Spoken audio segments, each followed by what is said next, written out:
बेदार की डाली छेलो बैठी ओला पांच जेड़ को ठंडो पानी पे ओला ही मेरा बुरा सा ही मेरा गुरा हम पहाड़ ओला चल पहाड़ जोला।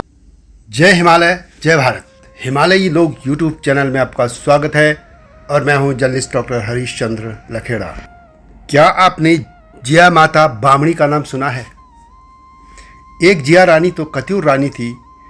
मैं उनकी बात नहीं कर रहा हूँ, मैं बात कर रहा हूँ जिया माता बामणी की। जी हाँ, आज इसी बारे में बात करूँगा। लेकिन जब तक मैं आगे बढ़ूँ, आपसे अनुरोध है कि हिमालयी सभ्यता पर केंद्रित इस चैनल को सब्सक्राइब अवश्य कर दीजिए।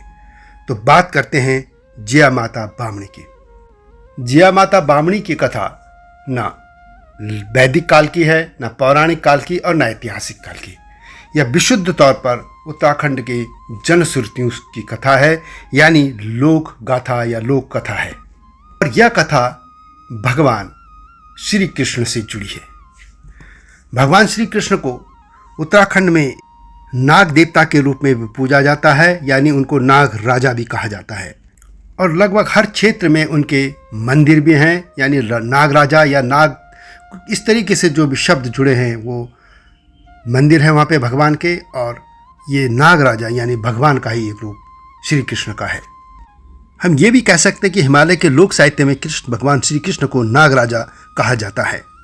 हिमालय की लोक कथाएं नामक पुस्तक में तारादत्त गैरोला और E.S. ओकले ने नागवंश की वंशावली इस तरह दी है। अमीनाग, फणीनाग, सिमरनाग, बिसरनाग, तत्कीनाग और बासुकीनाग। और ये जो बासुकी नाग हैं यहाँ पे भगवान श्री कृष्ण के पिता माने गए। पौराणिक कथाओं में जो नाग बासुकी हैं वो भगवान शिव के गले में होते हैं। और जो समुद्र मंथन हुआ था उसमें भी बासुकी ही रस्सी के तौर पर इस्तेमाल किए गए थे।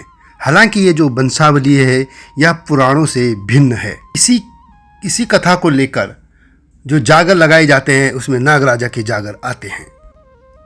जनश्रुति के अनुसार भगवान श्री कृष्ण का आदि स्थान मुखीम गांव के सीम नामक स्थान पर है। यह गांव टेहरी गढ़वाल के रमोली पट्टी के अंतर्गत है, जिसे सेम मुखीम भी कहते हैं। यहाँ नाग राजा की पूजा होती है। मुखीम गांव के आसपास अरुणी सीम, चारुणी सीम, गुप्त सीम, काला सीम, तलबला सीम आदि सीम हैं। सीम उस स्थान को कहते हैं जहाँ पे हर वक्त थोड़ा पानी मिलता है, यानी ज़मीन गीली सी लगती है। यदि वहाँ पे थोड़ा सा भी गड्ढा कर दे तो पानी एकत्रित हो जाता है। कुछ जगहों से सिमाण कहते हैं या कुछ जगहों से सिमार भी कहते हैं। लोग विश्वास है कि आज भी इन सीमों के समीप कृष्ण और कई अन्य योगियों का निवास स्थान है। सेमुखिम जो जगह है वहाँ पे भगवान श्री कृष्ण का मंदिर है। और कहा जाता है कि इस मंदिर को स्वयं नाग राजा कृष्ण ने अपने मंत्री गंगू रमूला के माध्यम से बनवाया था। वे बसुनाग को बद्रीनाथ की यात्रा पर ले जा रहे थे। और सीम मुखीम का नाग मंदिर जो है 5वां धाम भी माना जाता है। नाग राजा कृष्ण की वार्ता जब जागर में जागरी गीत सुनाते हैं तब बसवा जो है भगवान कृष्ण की उन सभी लीलाओं का वर्णन करता है। और इसमें एक कथा आती है कि बासुकी नाग और जिया ब्राह्मणी यानी जिया माता ब्राह्मणी जो थी उनकी संतान नाग राजा कृष्ण हैं। यानी पौराणिक तौर पर भगवान कृष्ण की जो भी कथा हो, लेकिन उत्तराखंड की जनश्रुति में उनके पिता बासुकी नाग हैं और माता जिया माता बामणी हैं, जिनके कि 9 बेटे और 9 बेटियां थी। इन्हीं लोक कथाओं में पाया जाता है कि जिया माता बामणी के सत से जो 9 भाई नाग और 9 बहनें नागणी उत्पत्ति हुई थी, उन भाइयों में ब्रह्म कुमार, धर्म कुमार, नियम कुमार, जत कुमार, सत कुमार आदि प्रसिद्ध वीर हुए थे। और यहाँ तो ये भी कथा है उत्तराखंड में कि यमुना के पार कंसकोट और उस पार गोकुल बैराट था। कंसकोट के राजा उग्रसेन का राज था और उनकी पत्नी पवन रेखा की बाईं कोख से पापी कंस और दाईं कोख से देवकी का जन्म हुआ था। यानी जो यमुना जी है उत्तराखंड में निकलती हैं यमुनोत्री से, उसी के आसपास ही भगवान श्री कृष्ण की यह कथाएँ रची गई हैं। गढ़वाल की जो गाथा है उसमें पांडवों की जो माता है कुंती, उनको भी धर्म्याली माता कुंती कहा गया है। और उनकी भी यहाँ कई कथाएं हैं। और ये जो 9 माताएं यानी जिया माता बामणी और धर्म्याली कुंती, इन दोनों को सती माताओं के रूप में और उनकी संतानों को देवियों और देवताओं के रूप में उत्तराखंड में माना गया है।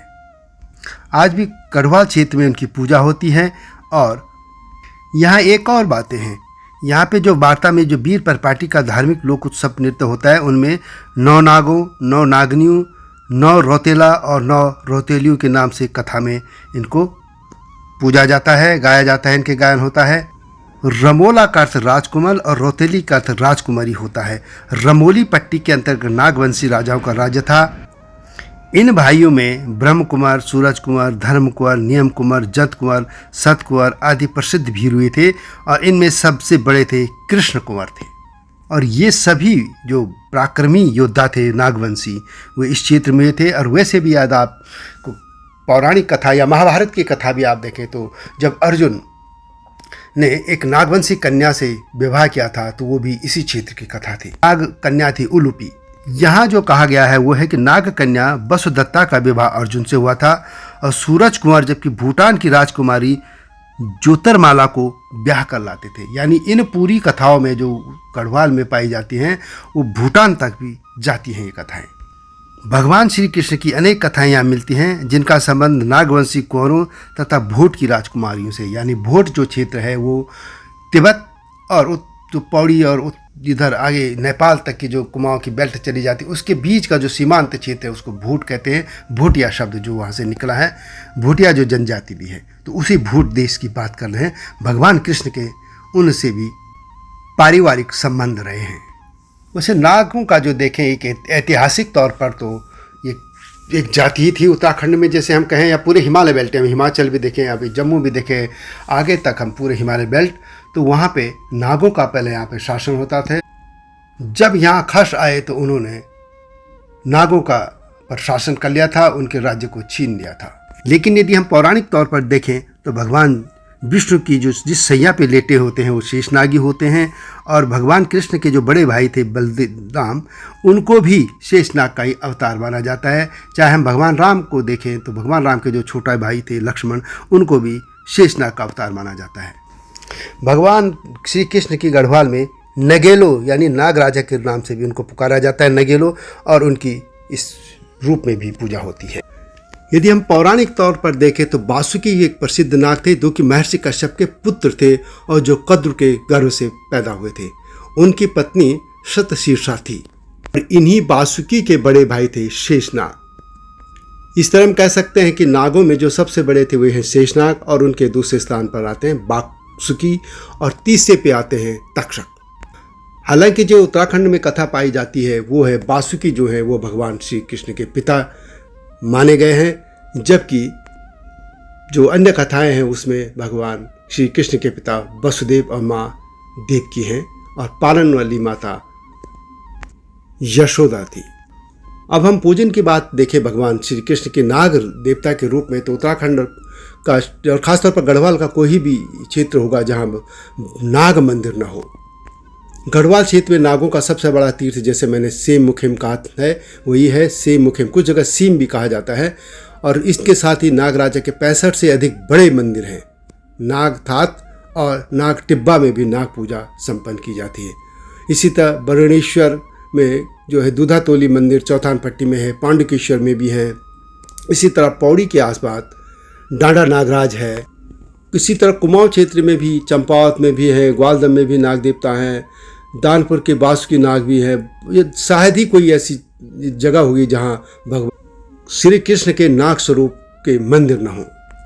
पहाड़ों में तो एक और बात भी थी, यहाँ पे जब हल चलाते हुए यदि कोई किसान सांप देख लेता था तो ये मान्यता थी कि भगवान श्री कृष्ण यानी नाग राजा उनसे रुष्ट है। और इसी तरह यदि जो निषुड़ कहते हैं जिसे हल चलाने की जो फाल होते उसमें कोई सांप दब जाए मर जाए तो उस तब वो जो हल लगाने वाला होता था यानी हलिये को पहने हुए कपड़े, हल, बैल और यहाँ तक कि खेत को भी त्याग करना होता था और तभी उसकी शुद्धि मानी जाती थी। यहाँ तक कि संगम में स्नान करके चांदी से बना नाग नागिन का जोड़ा नाग मंदिर में चढ़ाना पड़ता था। पहले भी उत्तराखंड में यदि मकान बनता था तो उसमें उसकी जो बुनियाद नींव डाली जाती थी तो उसमें चांदी के नाग नागिन का जोड़ा भी दबाया जाता था। तब ये माना जाता था कि तब सांप का भय नहीं रहता है। कई जगह नाग देवता को यह भी कहा जाता है कि बोलंदा देवता थे, यानी संकट विपत्ति आने पर वे लोगों को सचेत कर देते थे। उत्तराखंड के जो नेगी हैं उनको नागवंशी माना जाता है। वैसे भी डॉक्टर हरिकृष्ण रतुड़ी अपनी पुस्तक में भी राणा और असवालों को भी, कुछ असवालों को भी नागवंशी मानते हैं। हालांकि असवालों को असवाल यानी चौहानों के थे वो, और घोड़े में चलते थे, ये भी अलग से, इनकी मेरी वीडियो अलग से भी हैं। सेम मुखिम पर भी यहाँ वीडियो अलग से, लेकिन चूँकि अलग अलग कथाएं सामने आती रही हैं, मान्यताएं भी आती रही थी, उनको मैं आपके सामने रखता रहा हूँ। तो नेगियों को लेकर भी ये कहा जाता है कि वे नागवंशी थे, वहीं से ये शब्द नाग से नागी बन गया था। इसी तरह कुछ लोग ये भी मानते हैं नेगी, कठै, चौहान, मलेठी, जाग नेगी, मलसाग नेगी तथा भया नेगी आदि ये सब नागवंशी हैं। और ये चमोली का एक नागपुर क्षेत्र है बाकायदा, और कुछ राठ क्षेत्र भी है, वहाँ पे भी ये लोग नाग रहते थे। हालांकि अब टाइटल जो ये है सरनेम, इनका इस तरीके से मिश्रण हो गया है कि ये पता लगाना मुश्किल है कि कौन किस वंश से है, नाग है या दूसरे कुछ और हैं, किरात हैं, खस हैं।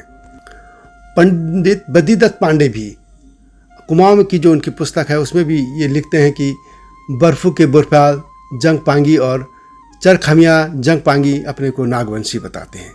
यानी बहुत से अभी ऐसे लोग हैं जो अपने को अभी भी नागवंश से जुड़ा मानते हैं। यहाँ पे नाग राजा की कई रूपों में पूजा होती है। एक तो मंदिर में जैसे पूजा होती यही है, एक विशेष तिथि बार निकाल कर भी पूजा होती है। इसके अलावा जागर भी उनके लगाए जाते हैं, और कई जगह इनकी यात्रा भी निकाली जाती है, यानी यात्रा भी निकाली जाती है। और नाग राजा कई जगह लोगों के इष्ट देवता हैं, कहीं ग्राम देवता हैं, कहीं कुल देवता हैं, कहीं भूमियाल के रूप में उनकी पूजा होती है।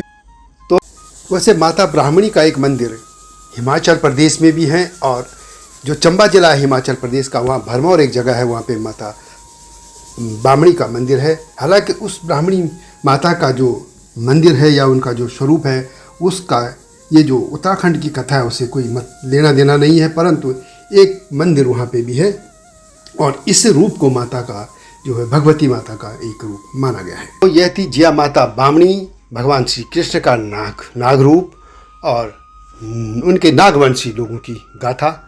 वैसे इस बारे में विभिन्न टॉपिक पे अलग अलग वीडियो इस चैनल में है, लेकिन माता जिया ब्राह्मणी पर यह पहली वीडियो है। यह वीडियो कैसे लगी कमेंट में अवश्य लिखें, और हिमालय सभ्यता पर केंद्रित इस चैनल को सब्सक्राइब करना न भूलना। वीडियो को शेयर भी कीजिए, लाइक भी कीजिए, यह विनम्र अनुरोध है। अगली वीडियो की प्रतीक्षा कीजिए। तब तक जय हिमालय, जय भारत। हिमालय पे पेड़ हो तो गीत गाएंगी नदियाँ, गीत गाएंगी नदियाँ।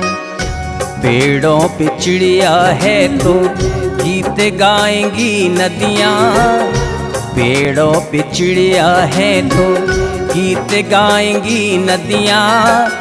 माँ की लोरी जैसे होते हैं नदियों के गीत।